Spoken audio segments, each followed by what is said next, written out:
Hello, and welcome to the Monster Painter. This week, I'm going to paint up this big, crazy piece of Warhammer terrain. And it's going to be a lot of fun. So what the heck is this crazy obelisk anyway?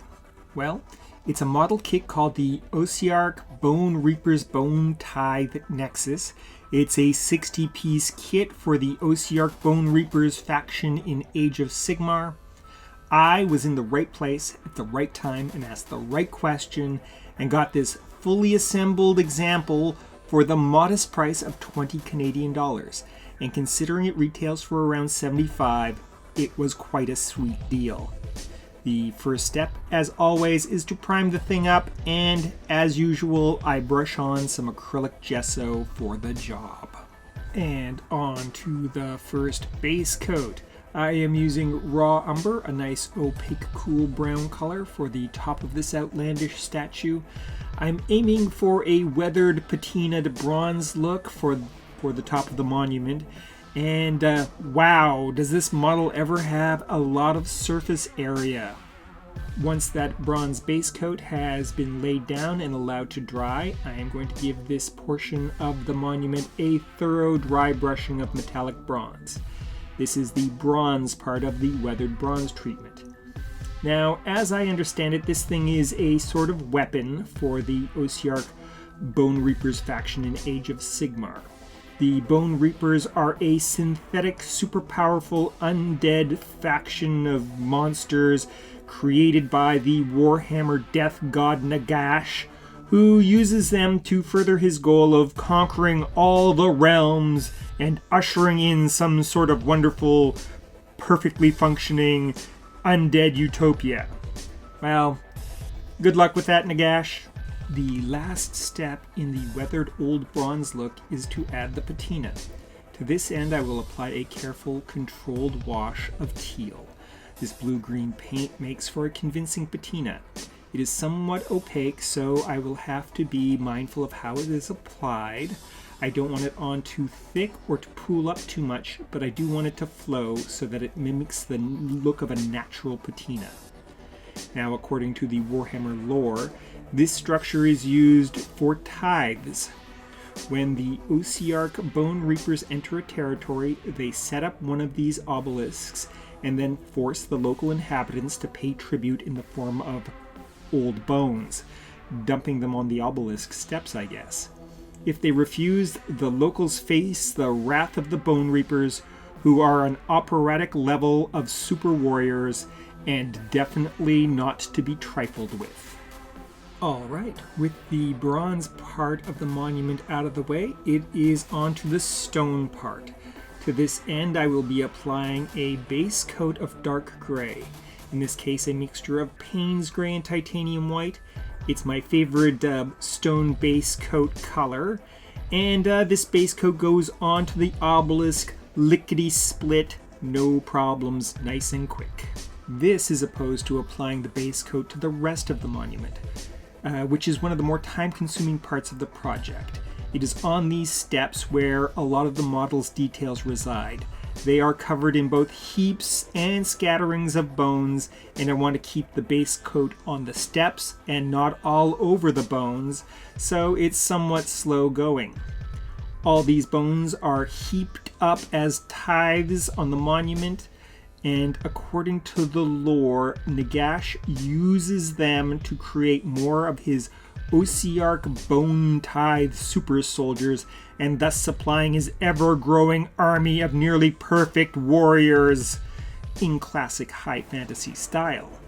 The bones can also be consumed to create powerful magical beams that shoot out the monument's eyes and smite any who displease the dread Nagash. This, I believe, is what gives the model its utility on the tabletop during a game of Warhammer Age of Sigmar. On to the next step, which is to dry brush a somewhat lighter gray color all over the stonework. I am using a mixture of Payne's gray and unbleached titanium. This is a slightly warmer color than the base coat and helps create a more natural look on all this stone on this fearsome monument to Warhammer's fell death god. Nagash himself is a old Warhammer character, he has a long history. His origins are in a quasi-ancient Egyptian region of Warhammer Fantasy's Old World.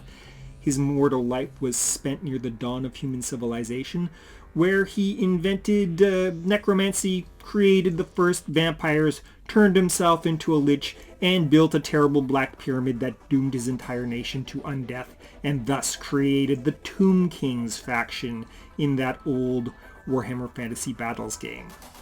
He got up to all sorts of mischief during the lifetime of the Old World and was a perennial villain until that game was wrapped up, and he was ported over to Age of Sigmar as a full-blown major deity and faction leader, a real, genuine big shot. I'm going to finish off the old stone process with a final light dry brushing of an even lighter mixture of Payne's Gray and unbleached titanium. This will mainly operate as an edge highlight and will help the details pop. Nagash himself is nothing like a real world death god. Death gods tend to be scary because death is scary, but they're generally not so sinister, operating as guides for the dead, judges who arbitrate the deceased's final fate, or rulers of the lands of the dead maintaining the boundaries between life and death. They don't tend to be such nihilistic agents of total doom like our pal Nagash is. However, Nagash is an awful lot like Vecna, the Dungeons & Dragons death god, and this obelisk could very easily be used as a monument to that dark god in a game of Dungeons & Dragons. In fact, it could just as easily be an idol to Nyarlathotep the Crawling Chaos of the Cthulhu mythos, or whatever pulpy super evil god that catches your gaming fancy. With the stonework out of the way, it's on to all those bones. And the supplicants to Nagash sure have been busy because this thing is just covered in bones. Dare I say it, there are more bones on this model than any other Warhammer terrain kit. Yes, as unbelievable as it may be, the Ossiarch Bonereapers Bone-Tithe Nexus could very well be the sculliest thing in the entire Warhammer franchise. And that, my friend, is an awful lot of skulls and bones. I am giving all this gruesome detail a base coat in raw umber, and I'm being very careful to only paint the bones and keep the brown off the stonework. It is a slow process, but it's necessary. On to what is probably the most fun step in the whole project.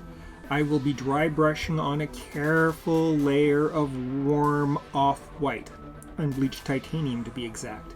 I'm going to be very careful and very deliberate while I'm doing this. This is the step where the bones will pop and all that gruesome detail comes to life, or rather, unlife, as the case may be. The style of the monument is somewhat unusual. The lines and forms of the structure are reminiscent of Art Nouveau, but the content and effect are very, very far from any Art Nouveau flavor. It's a much more extreme, almost fever dream gothic fantasy, and I'm gonna dub this style Nouveau Ultra Gothic, and it seems very fitting for Warhammer or any kind of high fantasy setting. In the real world, monuments of this scale are not uncommon, but they're rarely dedicated to deities other than state deities, and they are never dedicated to death gods. They usually are state monuments dedicated to the leaders or as war memorials, and while this thing is big, it would be completely dwarfed by the bigger Stalinist monuments, which are absolutely mind-bogglingly enormous. Okay, with all those bones out of the way, it's time to work on some of the other details. First up, the chests and barrels. I add a bronze yellow to the wooden parts and a mixture of Mars black and pearl white for the metal parts. Unfortunately, I break off the lid of one of the chests, but that's okay. I think I like it better this way. On to the final detail of this model, the big crystals on the 4 smaller obelisks. The whole model looks a little like an idol surrounded by 4 smaller candles, so I thought I would lean into that. I base coat the crystals in a deep dark red, iron oxide violet. Then I layer on various mixtures of interference color and mixed with bright, warm, transparent yellows, oranges, and reds. The aim is for a fire gem look, and I think I'm in the ballpark, with the final accents of this model done up in gold. Naturally, the final step is a selective wash of bone black. This will make the barrels and the chest look a little grittier and will help hide my mistakes. Overall, I think this thing is a wonderful grimdark monument, and while I do not play Age of Sigmar, it will find a comfortable home in my games of Frostgrave. It fits in perfectly into the old city of Felstad. This gruesome monument to an ancient, long-forgotten death god is just right for the frozen city. And considering that city is full of dangerous columns and pillars, this thing may become an active part of some of those games. Let's take a look at the final product. And here it is in all its nouveau ultra-gothic, high fantasy, grimdark glory. A big, beautiful monument of death. Here it is in its natural habitat, the cornerstone monument in the very dangerous, treasure-filled and totally haunted necropolis of the ancient city of Old Felstad. Next week on The Monster Painter, thanks to Liz Truss, I get to dig into a big box of British terrain. Remember to like, comment, subscribe, and ring the bell. Ring the bell.